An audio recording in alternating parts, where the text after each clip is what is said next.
I invite every person, I invite every woman here, every non-Muslim woman here, to stand to the side when we leave here and talk to a Muslim lady. I mean, now, let's not ask Barbara Walters about how Muslim women feel. You know, let's not ask Tom Brokaw how Muslim women feel. Let's not ask CNN, ABC, Fox. Let's not ask the London Times or the Australian Times. Let's not ask non-Muslims about how Muslim women feel, how they live, what are their principles, what are their challenges. If you want to be fair, ask a Muslim woman. Ask my wife.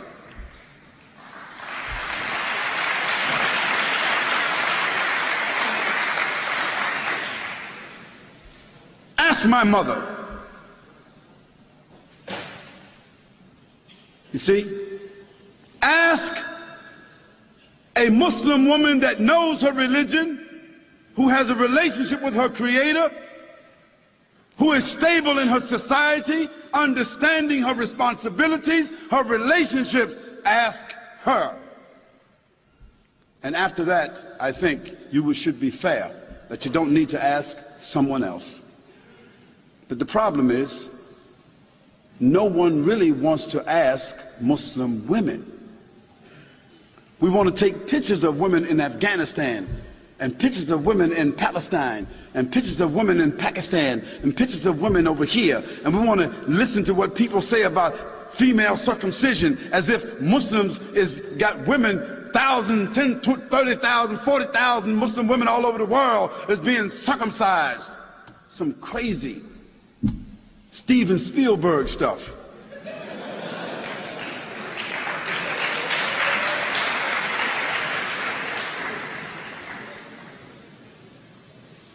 And let me give you a statistic that you should know about. If you take a quota in this room right here, I'll tell you this.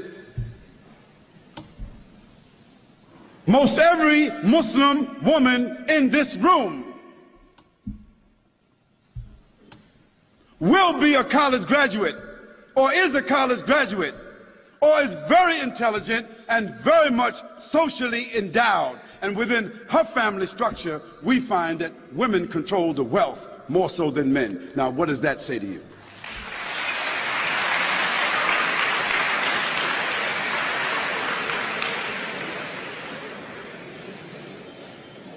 Now, where you find women oppressed, women exploited, women mistreated among Muslims, that is because those Muslims themselves are not representing the principles of the religion. And in every religion, you've got black sheep.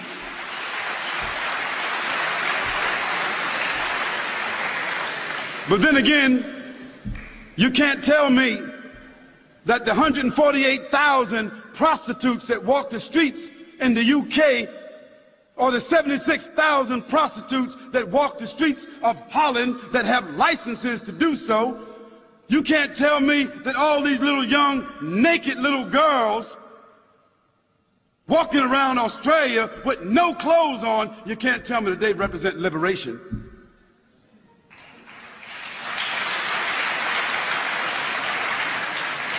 You can't tell me that the 2,350 abortions, murders that take place with these young women, you can't tell me that that represents sophistication. You can't tell me that that represents liberation. You can't tell me that a naked woman sitting on a chocolate bar, a naked woman selling everything, toothpaste, everything, you can't tell me that doesn't represent exploitation. So let's put things in context. Let's talk about things correctly, and let's be fair, and let's be objective. We can talk about that a little bit more if you want to. And let me give you one more statistic. One more.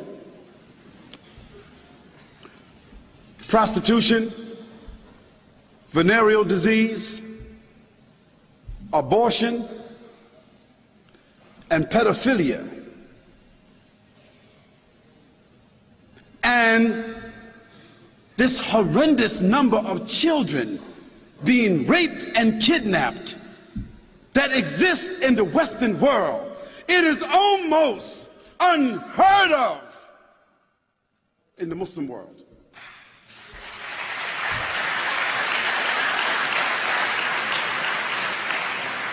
So I think that the statistics kind of like speak for themselves.